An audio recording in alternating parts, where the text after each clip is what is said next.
Hello friends, I am Chevee. Welcome to my shed. How are you today? How's life in your world? How's things where you are? Hope it's fantastic. Everything here is great. And recently, just within the last week or two, we've had a discussion about how as my life situation improves, I'm no longer seeking, I don't no longer have the drive to seek out to like side income like I used to. That used to be a serious drive of mine.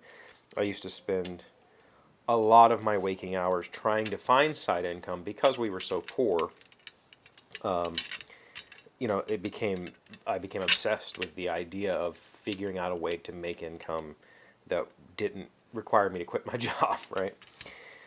And I said I don't do that anymore. And then in the past week, I've taken on two things, but not necessarily because I'm hoping that they'll turn into side income, but just because I don't know, experience.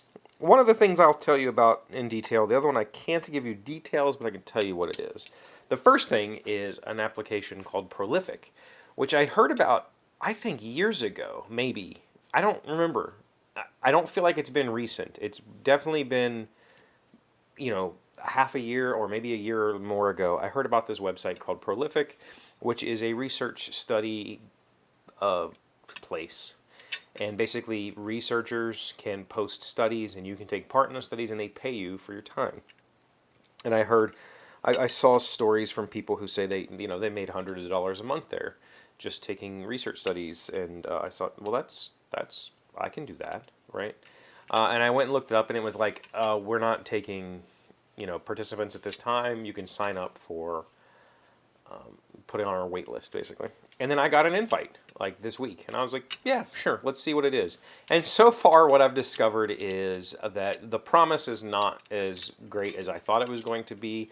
Apparently, there are some well-paying studies, but you have to basically be vetted into those studies. And most of the studies on there are like just very simple questionnaire type things that might take you 5 or 10 minutes, and they pay you like 60 cents or something like that, or like $1. So it's really not turned into a whole lot, but I think I have made like 40 or 50 bucks just casually taking surveys here and there, and that's not nothing.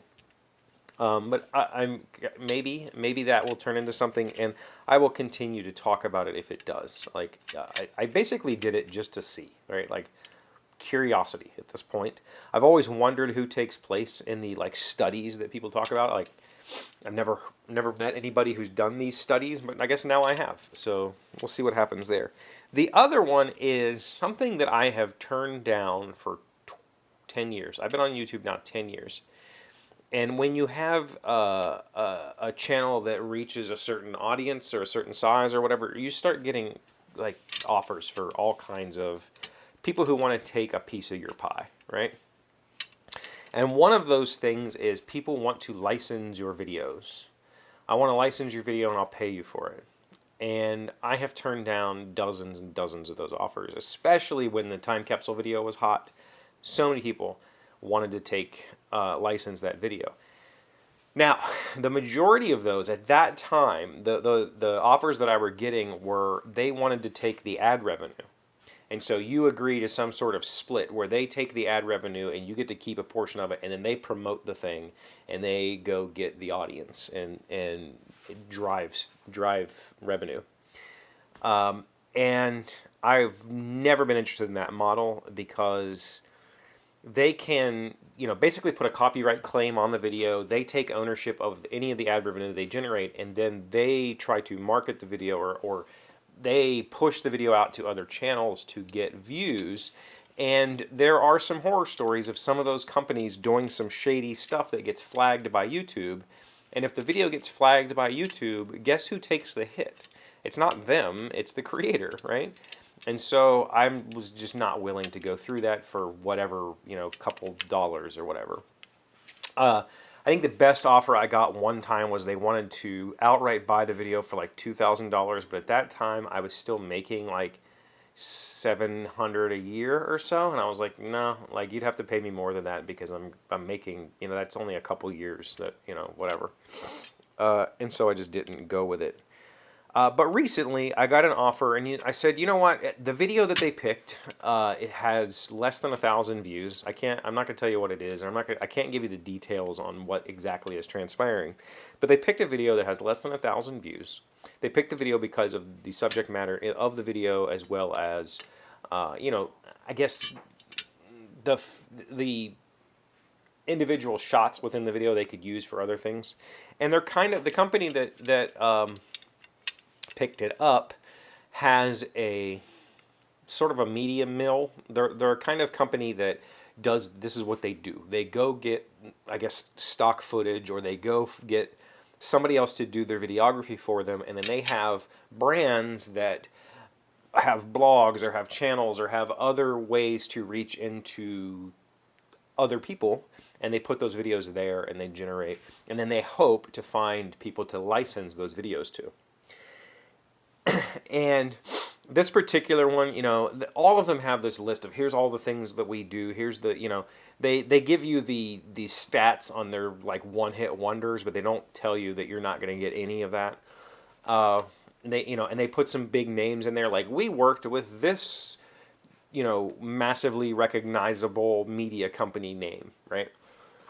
Sure, they have, you know, they submitted some stuff to them and got rejected or whatever, but in this particular instance, they were not asking to take ownership of the video. They were not asking to take ownership of the video's monetization. They just want to license the footage, license the video, use the video on their platform. I believe they're going to recut it, re-edit it, and use it on their own platform that way, and then try to license it. And if they were to make any money off of it, I might get a couple bucks. And so for this particular instance, I said, you know what? Sure, let's do it. I'll jump through the hoops just to see. If nothing else, both of these situations are like, if nothing else, it gives me content to talk about, which is what we're doing right now. And if this were to work out, if they were to find people to license this video, or it made, you know, makes me, you know, a non-insignificant amount of money, non-trivial is the word I was looking for, amount of money, then we'll definitely be talking about it. But I have very, very low hopes for that. Like, it's not, the video that they picked is, it's not suddenly going to blow up, I don't think. But it's an interesting experiment. It's an interesting just to see, maybe they do have some perspective. Maybe they can chop this thing up and put it on Facebook. Oh, but I wanted to tell you that the thing about these types of things, these types of people, I don't want to say they're predatory. They're not necessarily predatory. They're not being dishonest when they say, we're going to take your video and we're going to try to sell it, and we may or may not, and if we do, you'll get 50%. 50%. 50% of net. Not net. Yeah, net. After expenses. Which means they could sell the video for $1,000. They could claim that they spent $900, you know, promoting it and advertising it and working on it, and then I get 50 bucks. And so if you read the contract, and I think they're not necessarily trying to hide anything. Their contract is actually really well written, really easy to follow, and if you have any sort of common sense, you could read the contract and understand the terms without difficulty. And they're not really trying to hide anything in there, but they are definitely hoping that people don't read the contract, right? Because the chances of me ever getting money out of this company are slim to none, right? You know, even if they sold the video for $5,000, they will figure out a way to say, "No, we spent $4,500. You know, you're gonna get your cut of $500, like that sort of thing." So that's fine. Like I said, the video that they picked is just sitting here, not generating. It hasn't received any views in the past 6 months or something. Like, it's not something that anybody is watching. So whatever, we'll try it. We'll see what happens.